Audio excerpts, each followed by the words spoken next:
Hello, मी अर्चना. गोष्टी वेल्हाळ अर्चना. आज खरं तर तुम्हाला मी कुठली कथा सांगणार नाहीये, तर एक गमतीशीर प्रसंग सांगणार आहे. एकदा काय झालं, मुल्ला नसरुद्दीन त्याच्या घराच्या बाहेर असलेल्या रस्त्यावरती अगदी रात्रीच्या अंधारात काहीतरी शोधत होता.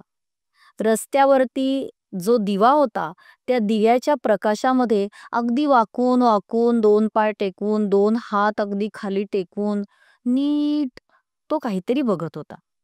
हे तिथून जाणाऱ्या त्याच्या शेजाऱ्याच्या लक्षात आलं आणि शेजाऱ्यानी साहजिकच त्याला प्रश्न विचारला, की "मुल्ला, काय हरवलंय का? काय शोधताय तुम्ही?"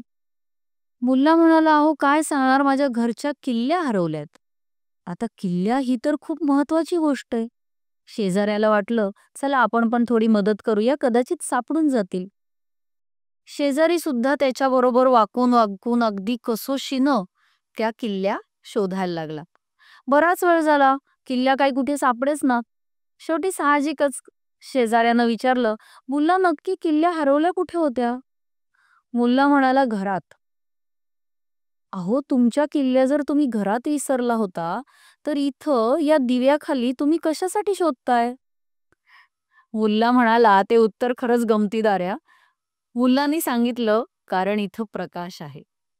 खरं मला तर खूप हसू आलं त्याच्या या उत्तरावरती. पण नीट विचार केला ना, तर माझ्या लक्षात आलं, की आपण सुद्धा कितीतरी वेळेला अशीच छोटी-छोटी कारणं एका वेगळ्याच गोष्टीसाठी कुठेतरी जोडत असतो आणि त्यातनं काहीतरी वेगळीच उत्तरं शोधत असतो. खरंय की नाही? बघा बरं का, आपले प्रश्न असतात काहीतरी वेगळेच आणि आपण त्याच्यावरती उत्तरं तर शोधतो, पण ती आपल्या सोयीनं शोधत असतो. काहीतरी वेगळंच बघत असतो आणि मूळ प्रश्न राहतो बाजूला आणि त्याची उत्तरं शोधली जातात दुसरीकडेच. त्या मूळ समस्येचं कारण काय आहे? त्याच्या मुळापर्यंत जाण्याचं आपण फारसं काही प्रयत्नही करत नाही आणि तिथपर्यंत तर जातच नाही. आपण सारवासारव करत असतो आणि ती उत्तरं दुसरीकडेच शोधायला जातो.